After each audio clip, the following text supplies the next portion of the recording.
What do you think of the new helmet? It's Kevlar. Expensive too.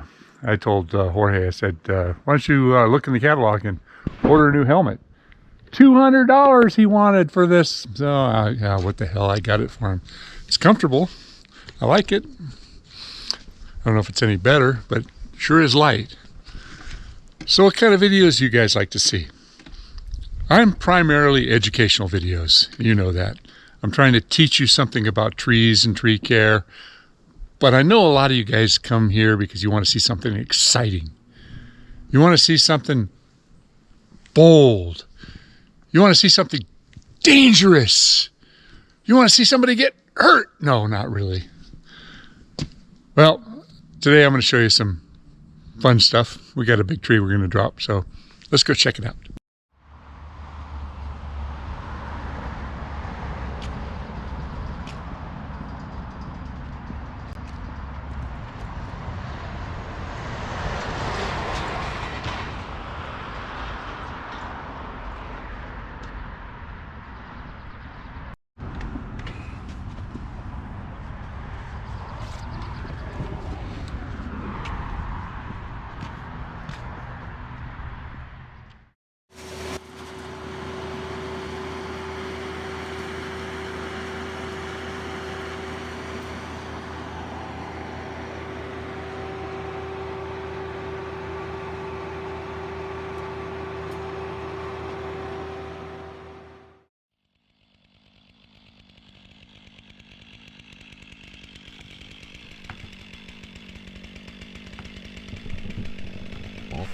So I've got this redwood to drop. I'm going to drop it into this parking lot. And when you're dropping a tree onto asphalt, you have to think about the thickness of the asphalt that you're going to be impacting. Because this is a parking lot, I'm assuming that it's not as thick as, say, a road. So one of the important aspects of dropping something flat onto a parking lot is not to have any stubs. So I did go up with the bucket truck first and cleared off some of the lower branches and tied a rope up there because we wanted to pull it over. By the way, this is a double top redwood tree. It's split. It was totally dead. We have a trunk canker disease that's taken out redwoods in our area. It's a real serious problem. So anyway, I'm cutting the wedge here, and I didn't quite line up. You'll see in a second here that I popped the wedge out of there, and I should have taken another few seconds and maybe put a stick on the other side and lined it up better, but my undercut went a little bit beyond the corner of the pie. So it's always important to correct these little mistakes because you don't want the undercut to go past the edge of the wedge, because then you lose the value of the wedge. The wedge is what's going to pull it in the direction that you want it to go. So I had a couple of obstacles out here. There's a light pole over on the left, and there was another tree on the right. I wanted to drop it right in the center of this parking area.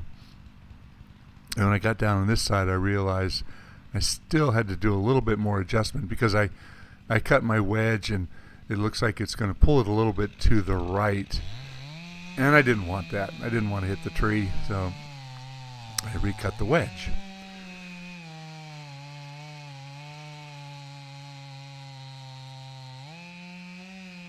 I often have to correct it, but I think what's really important is recognizing how to read the wedge. So if you don't get it exactly right, get in there and make it right. Another little thing I did was I wanted to pull it a little bit more to the left, so I put this little piece in there. I call that a kicker. When it comes down, if it has that little bump as it's falling, it actually will cause it to move a little bit to the left. So I'm down here. I'm cutting this one really low, so I'm down on my knees. I've got Jorge on the rope. It was leaning back just a hair, and the rope is just a little added security. And I'll let you just watch it from here on out.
At this point I came up to find my GoPro, and I knew I set it down up here somewhere, and there was about 8 inches of wood chips on this embankment, and I thought, oh my god, I must have knocked it over and buried it in wood chips. I probably spent 20 minutes looking for my GoPro. Well, he's over there splitting all the wood. We did in fact cut up all the wood here. It was pretty rotten, and we chipped it all because he wanted a lot of nice wood chips. So amazingly, we cut this all up and split it up, all the wood, and chipped it all. We had the job from start to finish on the ground in 2.5 hours. Here you can see I got in there with the rake and the pitchfork, and I knew my GoPro was in there somewhere. Ah, man, I was so frustrated. How can I do that? How can I lose my camera? I'm killing all this time, and I should be helping the guys, but my camera's lost. I don't know what I'm so frustrated. I feel like such an idiot here too. Where did I put that camera? It must be here somewhere. It must be.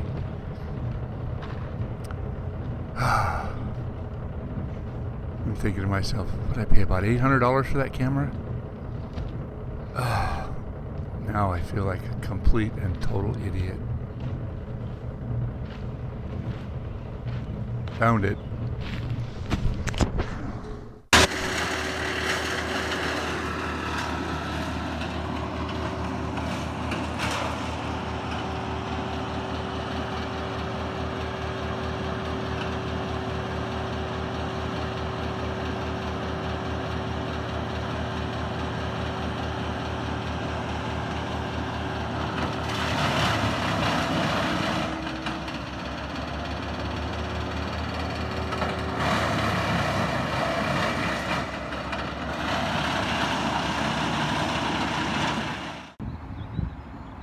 I want you to take a look at this. This is from a Chinese elm, and it was growing everywhere.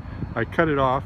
That's the top, this is the bottom, and it was completely cut away by squirrels all the way around.